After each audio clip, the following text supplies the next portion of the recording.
Sean and Doug, as well as Doug Merkley has also been involved in helping. So I'm just going to walk through the drawings real quick, and then we'll introduce Dale before that's all wrapped up and talk about the construction side of it. Can I ask, can people in the back see that, or should I hold it up? Yeah, that's fine. It's tough. Chris interviews, Oh, you're an architect, for sure. there's also blue tape, so we can make that. So this is the site. There's not a lot of context here, so just to help remind everybody where the site is. The highway is coming in here. Dexter, the post office here is here, and then McColl is this way. The new fire station site, and they are starting construction. I think someone said they're doing some earthwork this week, so it's happening right here. If you recall, the clinic building on the site sat about like this. You came in from McColley right into the parking lot, and then the parking was over here. So one of the things that we've done is to look at the best place on site to be able to deal with two things. Really, to me, is most critical. Is small. It's a relatively small site. Right? All the sites in Blue River are relatively small. There are setback requirements, that meaning from the property line or distance to the building. There's also, as some of you or maybe all of you are aware, there's some challenges with some surveying and property delineation and Lane County's interpretation of some things in the Blue River area.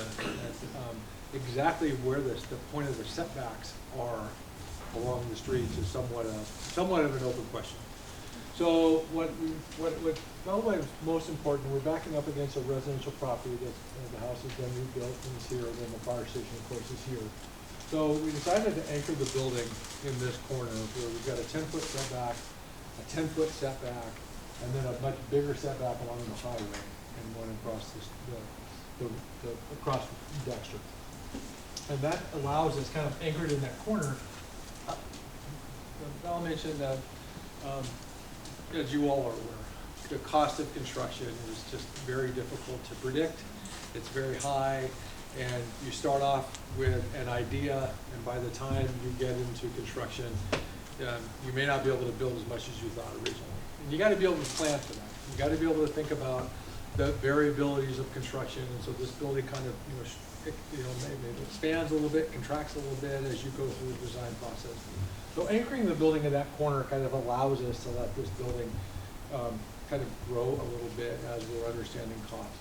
But the general idea is that the building is just a simple rectangle that runs along this property line.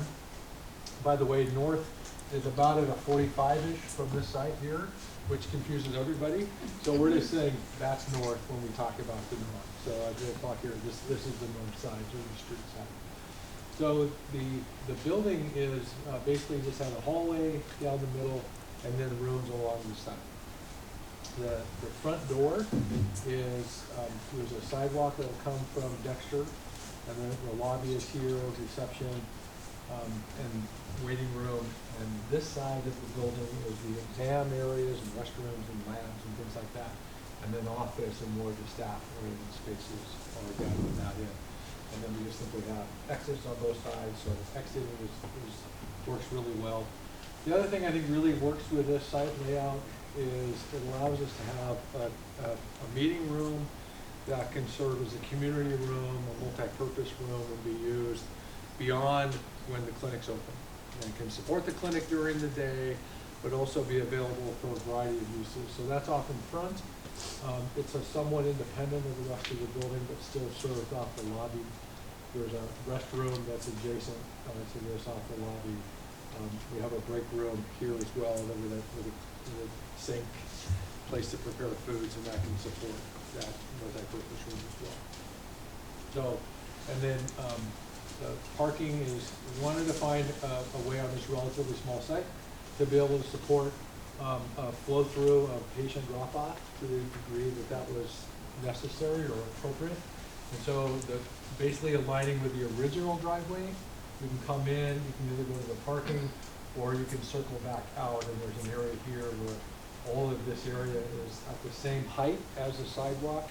So there can be a place for someone to pull up, someone to be able to get out and not have to worry about tripping over curb heights and things like that. So having a nice, easy way to be able to get people in and help them get into the clinic. Did you design in the potholes? Those come later. Oh, okay. Yeah. Part of the landscape. Some things that need to be organized. We'll miss those. So, and then the site, so obviously one of the challenges with the sites in Blue River is the planning for the future community septic system. And, but we still need to have a drain field, as you all are well aware. So along this edge, where we've got our robust setback along the highway, we'll use that for our drain field area. We'll have tanks up in this area, and then whenever that time comes in the future, it's a relatively easy connection to the public system without having to tear up sidewalk and things like that. And then most of this will be some grassy areas around the perimeter, a little bit of space supporting outside the multi-purpose room, with a little bit of outdoor space, picnic table, place to be able to do some stuff outside if your staff to go get it, that kind of thing. And then I'm gonna just flip the boards and take some tape with me. And just the building design itself.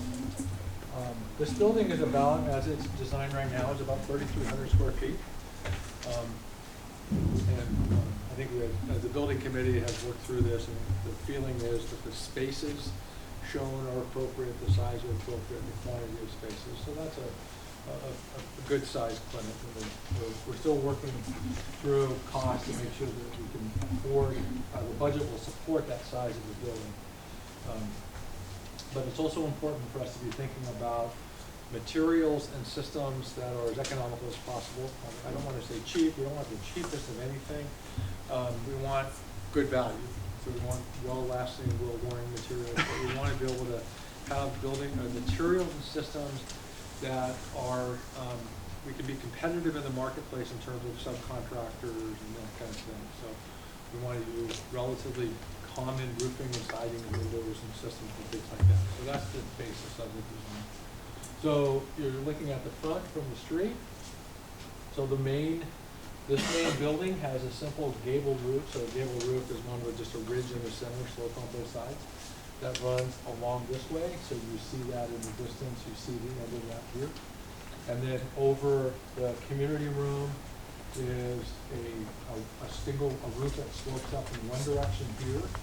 So it's high to low. And you can see this wall is the wall right here. It's a taller wall with a lot of windows in it in that community room. And then over the entrance, you have a roof sloping at the opposite direction, but they don't line up with a ridge. And that's coming out here, and that extends out.